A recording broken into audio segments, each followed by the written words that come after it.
Hey, what's up everybody? I'm Waller's Wallet, and in this video, we're going to see if the Chase Freedom and Freedom Unlimited grocery category is actually the better card for grocery spend than the American Express Gold and the Blue Cash Preferred in that first year.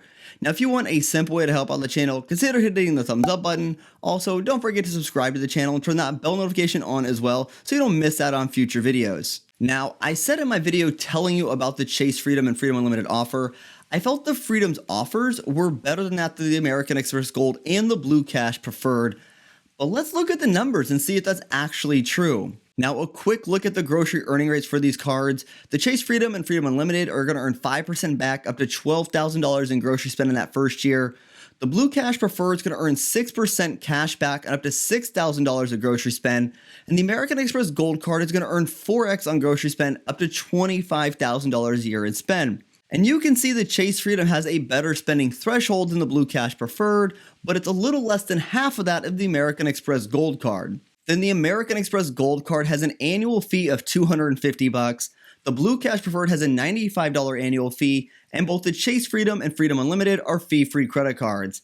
And I am giving the Gold card an effective annual fee of $128 since I count the airline credit at 50% of its full value and the dining credit at 60% of its full value. And according to the U.S. Department of Agriculture, a family of 4 can spend anywhere from $600 per month to over $1,300 per month, depending on the age of the children and how much people can afford for groceries. So I'm actually going to break this into 4 sections. The 4 price points we're going to take a look at is someone spending $600 per month, $800 per month, $1,000 per month, and $1,200 per month. And this is going to make our calculation just a little bit smoother. But remember, always use your numbers for your situation. And I do value membership reward points at 1.5 cents per point, so I'll be using that for my calculations as well. But as always, use your point values when calculating your total values. Now, looking at if you spent $600 per month on groceries, our breakdown looks like this.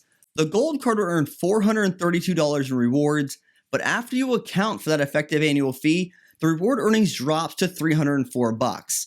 The Blue Cash Preferred earns $372, but after its $95 annual fee, it drops it to $277. And the Chase Freedom and Freedom Unlimited, they each earn $360 in rewards. And if you look at the effective return rate, the Gold card is about 4.25%, the Blue Cash Preferred is about 3.85%, and both the Freedom and Freedom Unlimited are at 5%.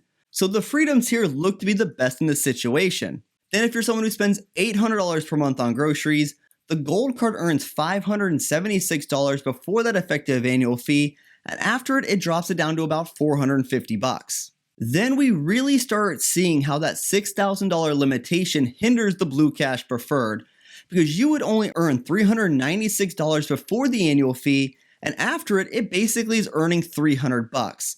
And lastly, both the Freedom cards are earning $480. And looking at the effective return rate, the Gold rate actually increases to just about 4.7%, the Blue Cash Preferred drops to 3.14%, and the Freedom stays the same at 5%. So for a family spending $800 per month on groceries, the Chase Freedom cards still come out ahead. Now, how about if you're someone who spends $1,000 per month on groceries? The American Express Gold card would earn $720 in rewards before that effective annual fee, and after it, it drops the reward earnings to just under $600.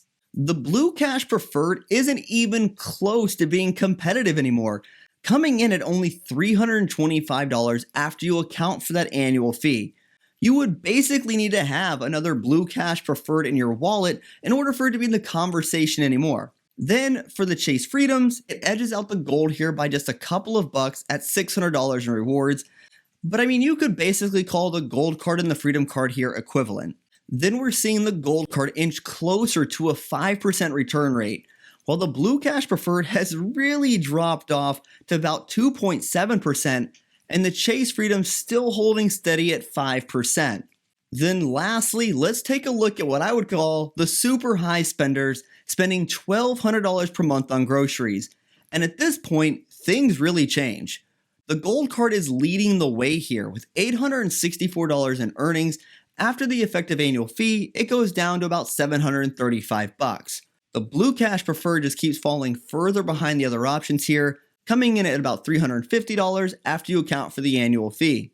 And the Chase Freedom cards both drop off a little bit because remember, the 5% earning rate for groceries maxes out at $12,000 per year, so it solidly falls behind the American Express Gold Card, earning $624 in rewards.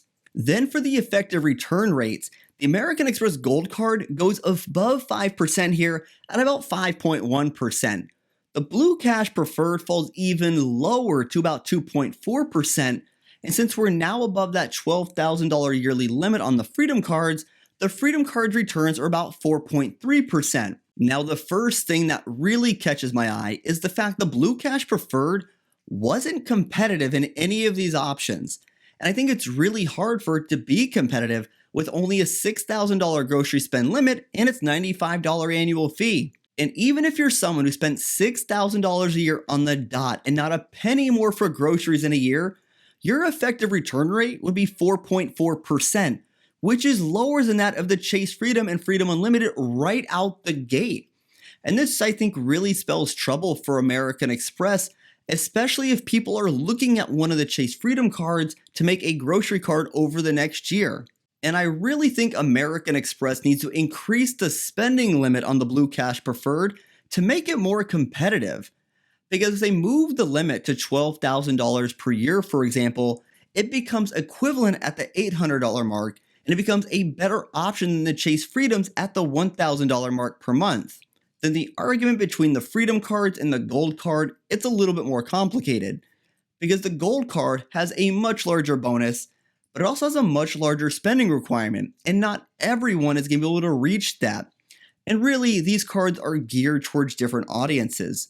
The Freedom Card is a cashback card on its own, and you do need a premium Chase card like the Sapphire Reserve, Preferred, or the Ink Preferred to get access to transfer partners or uplift through their travel portal. And the Gold Card, it does offer more potential value with their transfer partners, and you could even get more value if you are a premium cabin flyer. But in terms of value, the Chase Freedom Cards, even just being 5% cashback on their own, I think really hold their own against the Gold Card. It isn't until you're spending over $1,000 per month on groceries where the Gold Card starts to take the lead, and that is a lot of spending. Then the last question I think people need to ask themselves, if you're someone who's holding the Blue Cash Preferred or the Gold Card, is it worth applying for the Freedom Card for the 5% earning rate?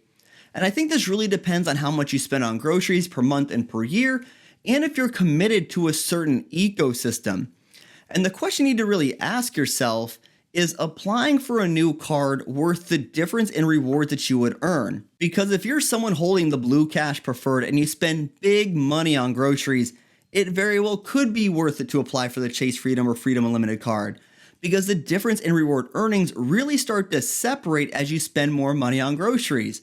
But if you're someone who's been holding the Gold Card and believe you're getting good value from the Gold Card, or you're committed to the membership reward ecosystem, is it really worth that extra 1x earning rate? Because the value differences here aren't really that huge of a difference. I mean, yes, the Freedom comes out ahead in these examples, but the largest difference is only about $50 a year in yearly rewards, and that's at the $600 per month spending level. So is earning an extra $50 in rewards worth getting this card for? Now, I actually don't think the Gold Card is necessary for many people out there, but there are big spenders out there who do benefit from it. And I think the Freedom Card is a great card for any cashback setup, or if you're someone involved in the Chase ecosystem.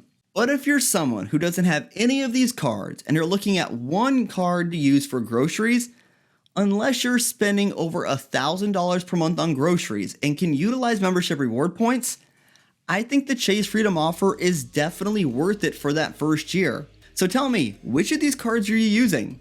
Hey everyone, thanks for tuning in this video. If you want to help support the channel, take a look at the links down in the description below. And if you know somebody that could benefit from this video, feel free to share it with them. And until next time, safe travels and take care.